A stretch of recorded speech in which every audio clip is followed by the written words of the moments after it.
La voz de Fernando Ortiz Proal. Siempre un gusto recibir a Fernando. ¿Cómo estás? Qué gusto saludarte. Gracias, Ángel. El placer es mío estar acá con ustedes. Gracias por estar con nosotros. Hoy, pues, muchos temas en la agenda. ¿Por dónde te quieres ir? Muchos temas, Ángel, pero tú tocabas uno muy interesante hace un rato al aire, que tiene que ver con esta figura de los legisladores plurinominales. Sí. Y me parece que vale la pena ponerlo en contexto porque hay muchas cuestiones en torno a este asunto que son interesantes. Primero, ¿cómo se compone nuestro Congreso? Bueno, en México tenemos a nivel federal lo que se llama un Congreso bicameral. Se compone por dos cámaras, la Cámara de Diputados y la Cámara de Senadores. En teoría, se supone que la Cámara de Diputados representa a la nación y la Cámara de Senadores representa a la federación. Por eso se supone también que debe de haber el mismo número de senadores por cada entidad, independientemente de que la entidad tenga más habitantes una que la otra. Claro. Aunque eso, como lo vamos a ver, de alguna manera se desproporciona precisamente con esta figura de los senadores plurinominales. Y bueno, la Cámara de Diputados son 500 legisladores, 500 diputados federales, de los cuales 300 se eligen por este principio de mayoría relativa, que no es otra cosa sino fraccionar al país en 300 pequeñas casillas o distritos y que en cada una de ellas se vote por un diputado federal. Y luego están 200 plurinominales. Se hacen 5 grandes regiones en el país, estimado Ángel, sí, cada una llamada circunscripción. Sí. Se ve qué votación obtuvieron los diputados de mayoría relativa en esa circunscripción por partido, y los partidos registran una lista de personas y según la votación que obtuvieron les toca determinado número de legisladores plurinominales y así se reparte, ¿no? Desde el punto de vista de la representación, yo coincido plenamente con lo que tú afirmaste hace un rato. El México de hoy es un México totalmente distinto al de aquellos años 70, cuando viene la reforma electoral que da nacimiento a estas figuras. En aquel entonces el partido hegemónico quería mandar una señal de democratización al exterior, pero sin perder en las urnas. Entonces, bueno, pues resultó muy útil esta figura de los pluris, porque, bueno, sí, integro legisladores de otros partidos. Les das voz, pero no cedo en las urnas, ¿no? Claro. Sigo ganando las elecciones, ¿no? Hoy ya la pluralidad es efectiva, la diversidad es evidente en nuestro país y ya por la mera composición del Congreso es una composición plural. No hace falta pluralizarlo porque ya está pluralizada la política mexicana. En ese sentido, pues sí, ya sobran los plurinominales. Pero hay una parte, Ángel, que es la operativa.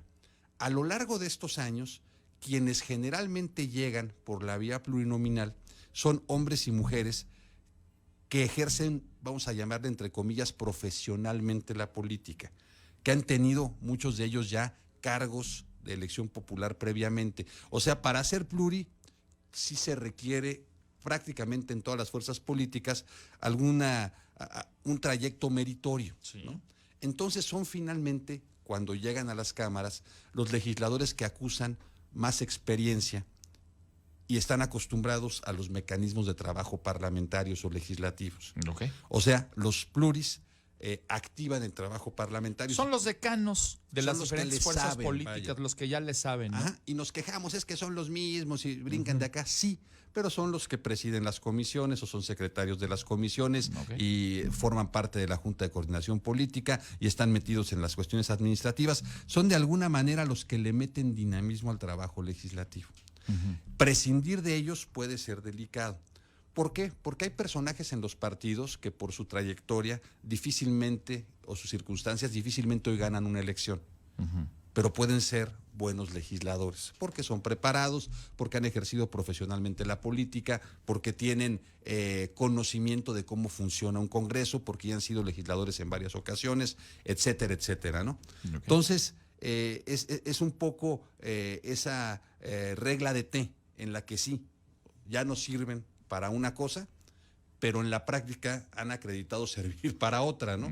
Que sí me parece a mí que pudiera ser adecuado disminuir el número de plurinominales, ¿no? En la Cámara de Diputados de 500 hay 200 pluris. Está pues desproporcionado, ¿no? Estás hablando del 40% de los legisladores, ¿no? Claro. Me parece que es excesivo, que se fueron creando más y más y más y es cómodo para los partidos. Y además, entender cómo fueron creándose estas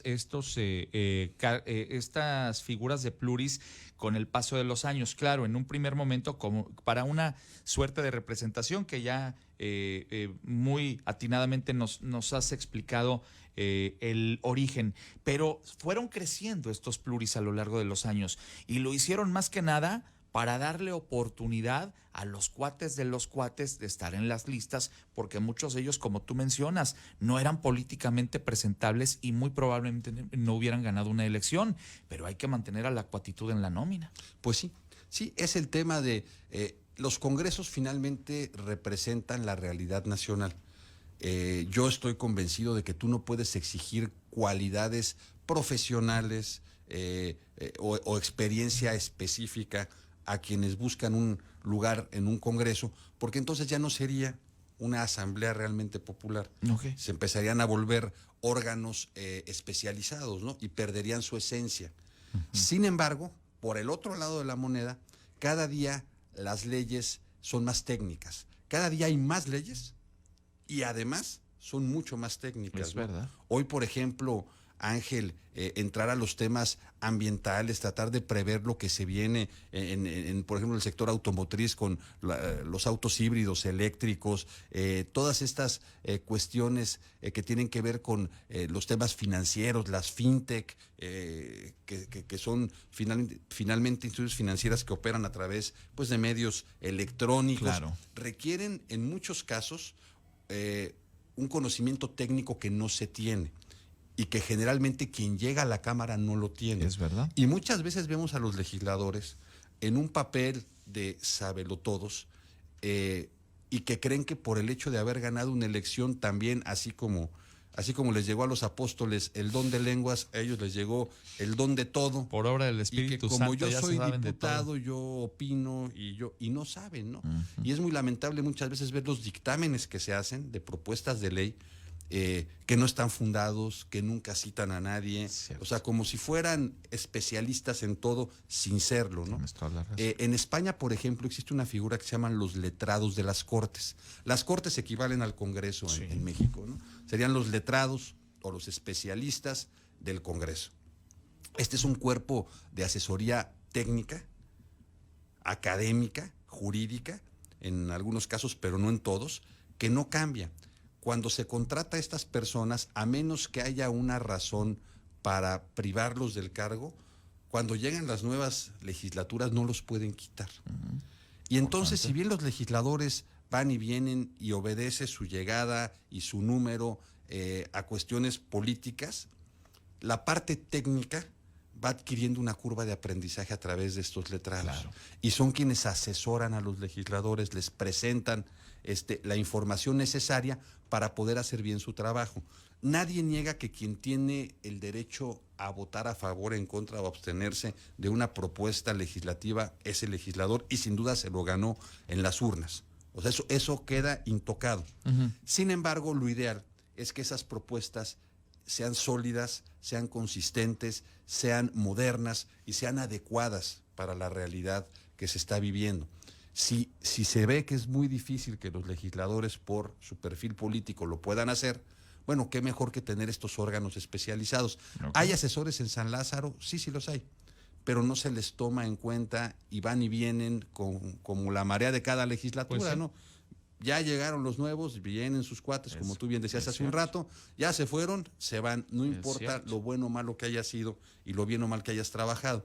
Entonces sería interesante buscar la manera de crear estos cuerpos permanentes de asesoría sólidos, tratar de hacerlos apartidistas, cosa que no es sencilla en un país como el nuestro y menos en un órgano como el Congreso de la Unión, pero si lo logramos, Ángel, vamos a alcanzar algo ideal, que es que la arena política del Congreso siga siendo donde se dé este debate político cotidiano, claro, pero al mismo tiempo tener realmente un Congreso fuerte desde el punto de vista científico, técnico, académico, para tener mejores leyes. O sea, el objetivo es tener mejores leyes, ¿no? Está bien interesante, Fernando, y coincido contigo en muchos de estos temas, pero vamos a ser también honestos.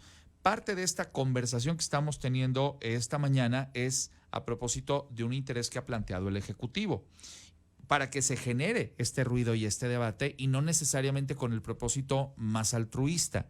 que muchos lo hemos venido diciendo durante años, ¿por qué no quitar o regular el tema de los pluris? Pero aquí más bien es dirigir la conversación hacia otro lado para alejar el ruido mediático de otros temas. Me parece que tiene una jiribilla, como decimos coloquialmente. Claro, ¿no? y siempre es así, Ángel. Estos temas, si nosotros revisamos la historia parlamentaria mexicana, podemos encontrar estas propuestas de eliminar a los pluris desde hace 20 años. Tú atinadamente señalas algo que siempre pasa, ¿no? Cuando yo PRD, tengo poca presencia política, quiero más pluris. Denme pluris. Cuando yo tenía la hegemonía política, quiten pluris. Quiten pluris. Y así andamos, ¿no? Y eso pasa con casi todos los temas, ¿no? Es Cuando cierto. yo creo que puedo ganar la elección solo, no, hombre, la segunda vuelta no funciona. Cuando yo veo que me la pueden ganar, pero que en una de esas, en una segunda chance, igual y armo Sí, la armo. alguna alianza con los otros y le puedo dar la vuelta, urge la segunda vuelta, ¿no? Entonces también en México estamos con estos temas. Y es el caso, por ejemplo, de la revocación del mandato, ¿eh? La revocación del mandato que hoy muchos critican, Claro. todos eventualmente la pidieron, ¿eh? Hubo propuestas para el establecimiento de la figura constitucional de la revocación o ratificación del mandato de todas las fuerzas políticas hacia Estoy de atrás. acuerdo contigo. Ya llegó, hoy al presidente le conviene políticamente, a la oposición no le conviene, y el debate entra otra vez en ese ciclo de inmediatez que nos impide ver, bueno, cómo puede funcionar esta figura en 12 años, Así cuando es. ya no esté el que está ahorita, cuando ya no estén enojados los que hoy están enojados, ¿no? Y entonces es cambiar las sillas, ¿no? Los que estaban sentados ahorita y que quieren que las sillas se mantengan, pues ahora van a estar del otro lado y dicen, ahora quiten las sillas. Así es el manejo así nos la político llevamos. de los temas jurídicos, ¿no? Que Bueno. tanto nos cuesta. Ni hablar. Fernando, siempre muy, muy interesante y además muy aleccionador lo que nos has platicado el día de hoy en este tema que sin duda va a seguir levantando ámpula en las semanas por venir. Así va a ser. Ángel, al contrario, muchas gracias a ti por la oportunidad. Gracias por estar aquí esta mañana, amigos, con ustedes Fernando Ortiz Proal.